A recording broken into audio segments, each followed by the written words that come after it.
வணக்கங்க. டெக்னாலஜி எந்த அளவுக்கு வளர்ந்துட்டு வருதோ, அதே அளவுக்கு நமக்கு பிரச்சனைகளும் அதிகரிச்சுட்டு வருதுங்க.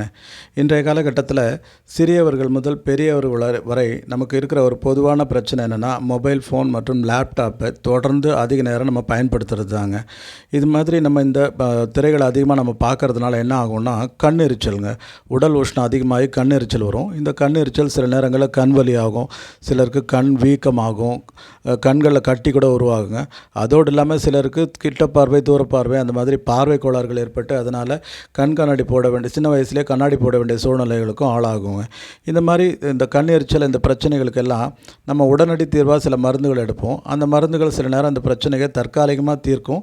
ஆனால் அதனால் பக்க விளைவுகளும் உண்டாகுங்க. சில நேரங்களில் இந்த பக்க விளைவு என்னென்னா அதே வலியை அதிகமாக்கியும் தருங்க. இதுக்கெல்லாம் இயற்கை வழியில் தீர்வு இருக்கா அப்படின்னு பார்த்தோம்னா இருக்குங்க. இந்த வீடியோவில் நாம் மருந்தில்லா இயற்கை வைத்தியம் நம் முன்னோர்கள் பயன்படுத்திய அந்த இயற்கை வைத்தியத்தை பற்றி தாங்க பார்க்க போகிறோம். இந்த வீடியோவில் 3 முக்கியமான விஷயங்கள் நம் முன்னோர்கள் பயன்படுத்திய 3 முக்கியமான விஷயங்கள் கண் சார்ந்த பிரச்சனைகளுக்கு பற்றிய விஷயங்களை நம்ம பார்க்க போகிறோம். அதனால் வீடியோவை ஸ்கிப் பண்ணாமல் முழுசாக பாருங்கள். முதல்ல நீங்கள் நம்ம படத்தில் பார்த்துட்ருக்க இந்த பூவோட பேர் நந்திவட்டம் அப்படின்னு சொல்லுவாங்க. நந்தியாவட்டை அப்படின்னும் சொல்லுவாங்க. இது பொதுவாக கோயில்கள் வீடுகளில் பூஜைக்காக வளர்க்குறது உண்டுங்க. வெள்ளை நிறத்தில் இருக்கும். இதில் அடுக்கு நந்தியாவட்டை, ஒத்த நந்தியாவட்டை, மினி நந்தியாவட்டை அப்படின்னு சில வகைகள் இருக்குது. அதில் முக்கியமாக நம்ம இப்போ பார்த்துட்டு இருந்த இந்த ஒத்த நந்தியாவட்டை தாங்க இந்த மருத்துவ பயன்களுக்கு ஏற்ற ஒரு பூ. இதை நம்ம எப்படி பயன்படுத்துறது அப்படின்னு பார்த்தோன்னா, முதல்ல ஒரு கைப்பிடி அளவு பூ எடுத்துக்கோங்க. அதோட காம்புகளை சுத்தமாக நீக்கிட்டு நல்லா தண்ணியில் போட்டு அலசி எடுத்துக்கிட்டோங்க. எடுத்துகிட்டு ஒரு பெரிய டம்ளரில் தண்ணி எடுத்து அந்த தண்ணியில் இந்த பூக்களை, இந்த காம்பு நீக்கிய பூக்களை போட்டு ஊற வச்சுட்டு நல்லா மூடி ஒரு ராத்திரி வச்சிடணுங்க. காலையில் எழுந்து அந்த தண்ணியில் நம்ம கண்ணை நல்லா கழுவிட்டு பார்க்கும்பொழுது கண்ணில் இருக்க அழுக்கெல்லாம் வெளியேறி கண்கள் பளிச்சுன்னு ஆகுங்க. கண் எரிச்சல் நீக்கும், கண் பிரச்சனைகளும் தீரும்.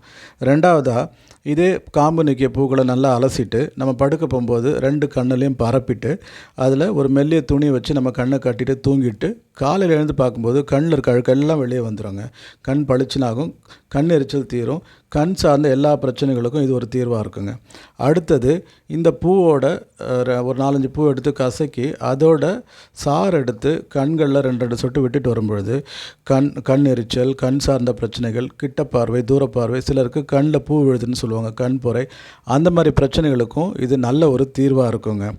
இந்த பூவை நாம் நல்லபடியில் நம்ம பயன்படுத்தி இந்த கண் சார்ந்த பிரச்சனைகளுக்கு மருந்தில்லா வைத்திய முறையில் நம்ம இயற்கை தீர்வு பெறுவோங்க. மீண்டும் அடுத்த வீடியோவில் சந்திப்போம். நன்றி.